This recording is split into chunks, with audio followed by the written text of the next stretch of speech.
सभी दोस्तों को राधे राधे। जय श्री राम।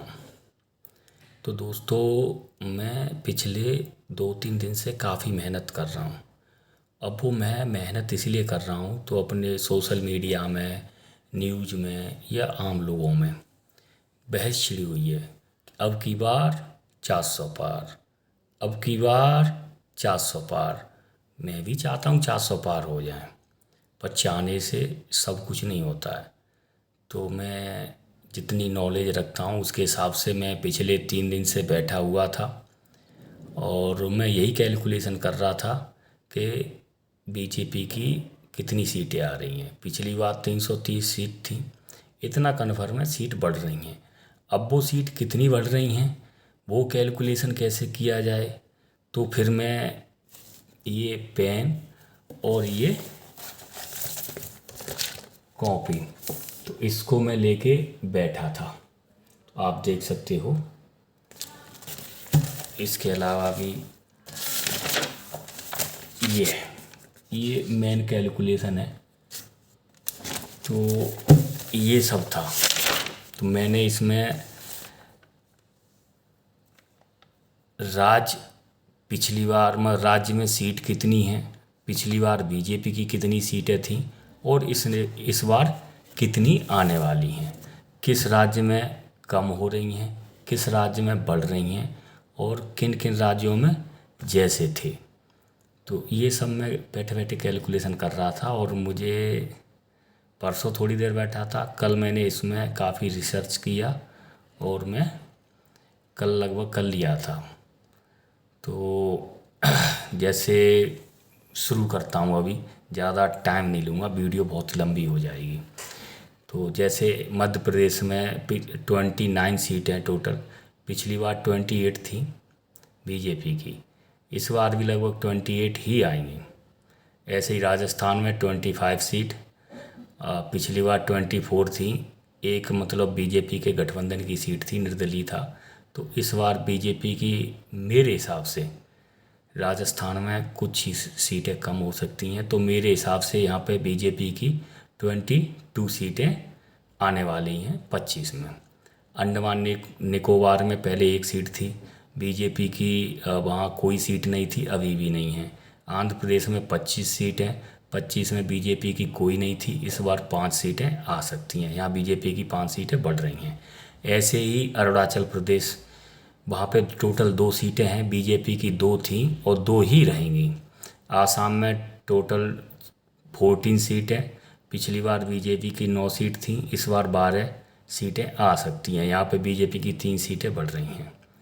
तो आसाम के बाद बिहार में 40 सीटें, पिछली बार बीजेपी की 17 सीटें थीं और नीतीश कुमार की एनडीए की यहाँ पे 15 सीटें थी। तो मैं एनडीए की यहाँ पे कुछ नहीं बता रहा, मैं केवल बीजेपी की सीट बताऊंगा हर स्टेट में। गठबंधन का मैंने ज़्यादा कैलकुलेशन नहीं किया है। तो बिहार में पिछली बार बीजेपी की 17 सीटें थीं और इस बार भी 17 पे ही लड़ रहे हैं और 17 ही जीतेंगे। ऐसे ही चंडीगढ़ में एक सीट थी, पिछली बार बीजेपी की एक सीट थी और इस बार भी एक सीट आने के चांस हैं। छत्तीसगढ़ में 11 सीट, पिछली बार 9 सीटें थीं, इस बार बीजेपी की 10 सीटें आ सकती हैं, एक सीट यहाँ बढ़ जाएगी बीजेपी की।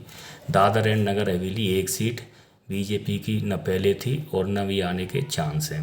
गोवा में 2 सीट, बीजेपी की एक सीट थी और एक सीट इस बार भी आएगी। गुजरात की 26 सीट, 26 की 26 हैट्रिक लगाने जा रही है बीजेपी। पिछली बार भी 26 थी, इस बार भी 26 हैं और 2014 में भी 26 थी। हरियाणा की 10 सीट, 10 में पिछली बार बीजेपी 10 थी, इस बार एक सीट कम हो सकती है, 10 भी आ सकती हैं, लेकिन मेरे हिसाब से एक सीट यहाँ बीजेपी की कम हो सकती है। हिमाचल प्रदेश 4 सीट, 4 की 4 बीजेपी, पिछली बार भी इस बार भी। जम्मू कश्मीर 6 सीट, पहले बीजेपी 3 सीट थी और इस बार भी 3 सीट रहने की उम्मीद है, जम्मू, उधमपुर और लद्दाख। झारखंड 14 सीट, पिछली बार बीजेपी की 11 सीट, इस बार 12 सीट हो सकती है, यहाँ भी बीजेपी की एक सीट बढ़ सकती है। कर्नाटक 28 सीट टोटल, पिछली बार बीजेपी की 25 सीट थी, यहाँ बीजेपी की सीटें कुछ कम हो सकती हैं, फिर भी 22 आने की संभावना है। केरल में टोटल 20 सीट। पिछली बीजेपी का कुछ नहीं था। इस बार बीजेपी की 1 या 2 सीट आ सकती है। तो यहाँ मैंने केवल बीजेपी की 1 सीट का एवरेज निकाला है। लक्षद्वीप 1 सीट बीजेपी की न पहले थी न अभी आएगी। महाराष्ट्र 48 टोटल सीट है। पिछली बार बीजेपी 25 पे लड़ी थी, 23 जीती थी। इस बार बीजेपी 30 पे लड़ रही है और यहाँ 28 जीतने की संभावना है और जीतेगी भी।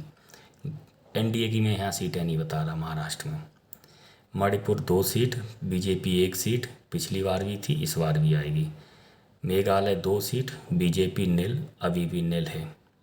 मिजोरम 1 सीट, बीजेपी नील। नागालैंड 1 सीट, बीजेपी नील, पहले भी अभी भी। दिल्ली में 7 सीट, पिछली बार बीजेपी की 7 सीट जीती थी। इस बार मेरे हिसाब से 5 से 6 सीट ही बीजेपी जीत पाएगी। 1 सीट जा सकती है, ये भी हो सकता है कि 7 जीत जाए, लेकिन मैंने अपने सर्वे में यहाँ पे बीजेपी को 5 से सीटें दी हैं। 2 सीट मैंने माइनस कर दी हैं। उड़ीसा 21 टोटल सीट, पिछली बार बीजेपी की 8 सीटें थी। यहाँ बीजेपी को बम्पर फायदा हो रहा है, 14 सीटें तक आ सकती हैं बीजेपी की। यहाँ पे बीजेपी की 6 सीट बढ़ रही हैं। पांडुचेरी 1 सीट, बीजेपी नील। पंजाब 13 सीट, पिछली बार बीजेपी की 2 सीट थी। इस बार बीजेपी की 2 सीट ही आ सकती हैं, नील भी हो सकती है, लेकिन मैंने 2 सीटें यहाँ पर काउंट की हैं बीजेपी की पंजाब में। सिक्किम 1 सीट, तो यहाँ बीजेपी गठबंधन में सीट जाती है, बीजेपी नील है। तमिलनाडु 38 सीट, बीजेपी पिछली बार नील थी, इस बार खाता खुल जाएगा। बीजेपी लगभग 2 से 3 सीटें यहाँ निकाल सकती है, तो मैंने 2 ही सीटें यहाँ पे ली हैं। तेलंगाना टोटल 17 सीट, पिछली बार बीजेपी 4 सीट, इस बार बीजेपी की लगभग 10 सीटें आ सकती हैं यहाँ पे। त्रिपुरा 2 सीट, बीजेपी 2 थी, 2 ही जीतेगी। उत्तर प्रदेश, जहाँ बीजेपी को सबसे बड़ा फ़ायदा हो रहा है, पिछली बार 80 सीट टोटल, बीजेपी की 62 सीटें थी पिछली बार। इस बार मेरे हिसाब से तो 72 सीटें आ सकती हैं। यहाँ पे बीजेपी की 8 सीट कम हो सकती हैं। 8 में मैंने यहाँ पे मायावती को 1 भी सीट नहीं दी, कांग्रेस को 2 सीटें और बाकी 6 सीट मैंने समाजवादी पार्टी को दी हैं। हो सकता है कि बीजेपी यहाँ 72 से भी ज़्यादा जीत जाए, लेकिन मैंने यहाँ 72 ही सीटें रखी हैं। उत्तराखंड 5, पहले भी 5, अभी भी 5। बंगाल, ये यहाँ बीजेपी को बहुत बम्पर फायदा हो रहा है। टोटल सीट 42, पिछली बार बीजेपी की 18 सीटें थीं, इस बार बीजेपी की 30 से 28 सीटें आनी ही आनी हैं। यहाँ मैं ये नहीं कहूँगा आ सकती हैं, 30 से 28 हो सकती हैं, पर कहो इससे कम कोई मतलब ही नहीं। तो ये टोटल स्टेट हो गए अपने। तो पिछली बार बीजेपी की जो सीटें थी वो 303 सीटें थीं और एनडीए की 353 थी। तो मैं यहाँ बीजेपी की सीटें ही बता रहा हूँ। तो 303 पिछली बार बीजेपी जीती थी। इस बार जो मैंने आंकड़ा आपको बताया है, तो मेरे आंकड़े के हिसाब से बीजेपी 356 सीटें यहाँ पे बीजेपी की पहुँच रही हैं अपने दम पे। हो सकता है कि इससे प्लस माइनस 2-4 सीटें हो जाएं। गठबंधन के साथ 400 भी पहुँच सकते हैं। मैंने वो मोटा मोटा आइडिया देखा था, तो मेरे हिसाब से एनडीए गठबंधन 391 400 पे नहीं पहुंच पा रहा है, 390 क्रॉस कर रहा है। पहुंच भी सकता है, लेकिन मैं अपने हिसाब से बता रहा हूँ। और जहाँ बीजेपी को जैसे फ़ायदा हो रहा है, जो बीजेपी की सीटें बढ़ने वाली, अब कहेंगे कि आपने ये बता दिया बीजेपी की सीटें कहाँ बढ़ रही हैं। तो बंगाल में पहले 18 थी, अभी 28 आएंगी। उड़ीसा में पहले बीजेपी की 9 सीटें थी, अभी 14 आएंगी। तेलंगाना में 4 थी, 12 आएंगी। उत्तर प्रदेश में 62 थी, 72 आएंगी। आंध्र प्रदेश में 0 थी, 5 आएंगी। केरल में 0 थी, 2 आएंगी। तमिलनाडु में 0 थी, 2 आएंगी। महाराष्ट्र में 23 थी, 30 आएंगी। तो ये हो गए बीजेपी के सीटें बढ़ने वाले राज्य। बाकी आप कहोगे कि बीजेपी की सीटें घटने वाले राज्य कौन से हैं, तो घटने वाला कोई नहीं है। अब आप कहोगे कि राजस्थान में 1-2 कम हो रही हैं, दिल्ली में 1-2, अरे 1-2 हो रही हैं, ज़रूरी नहीं है हो जाए, वो पूरी भी आ सकती हैं। तो किसी सारे स्टेट मिला के बीजेपी की 4-6 सीटें अगर कम रहती हैं तो सीटें बढ़ बहुत रही हैं। तो जहाँ कम हो रही हैं वहाँ मैंने आपको पहले भी बता दिया है, और इसका जो मैंने सर्वे किया है इसका फ़ोटो भी मैं डालूँगा।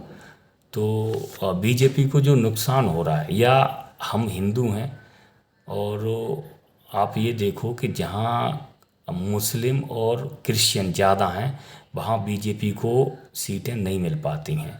पांडिचेरी हो गया, आपका मेघालय हो गया, नागालैंड हो गया, यहाँ क्रिश्चियन हैं।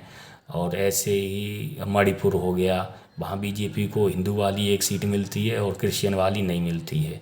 ऐसे ही आपके केरल हो गया, मुस्लिम कम्युनिटी ज़्यादा है, वहाँ पे बीजेपी को सीट नहीं मिलती हैं। तो आप ये मान के चलो कि जहाँ हिंदू ज़्यादा हैं वहाँ बीजेपी को सीटें मिल रही हैं। फिर कहोगे तमिलनाडु में, अरे तमिलनाडु के लोग तो साले सनातन ही रहे, वो तो पता नहीं कौन सी मानसिकता वाले हो गए हैं, इसलिए वहाँ सीटें नहीं आ पा रही हैं। बाकी तेलंगाना, आंध्रा, कर्नाटक, यहाँ बीजेपी की सीटें आ रही हैं, महाराष्ट्र में आ रही हैं, आपके उड़ीसा में आ रही हैं। तो मैं तो चाहता हूँ, और आप लोग भी, बीजेपी के जो भी समर्थक हैं वो भी चाहते हैं कि अब की बार 400 पार, और भगवान करे हो भी जाए। लेकिन मैं एक ही अपना अपना जितना मैं मतलब वीडियो बनाने का यही कारण था कि मैं कितनी अपनी बौद्धिक क्षमता है, कितना मैं इन चुनाव में ज्ञान रखता हूँ, तो वो मैंने अपने हिसाब से कैलकुलेशन किया है। और ये कैलकुलेशन सत्य भी हो सकता है। इसमें ज़्यादा से ज़्यादा 5 सीट प्लस या 5 सीट माइनस मैं मान के चल रहा हूँ, और मुझे पूरा कॉन्फिडेंस है कि यही रहने वाला है। यहाँ पे इस बार बीजेपी की 356, एनडीए की 391 सीटें आने के चांस हैं। तो जय श्री राम, राधे राधे, जय हिंद।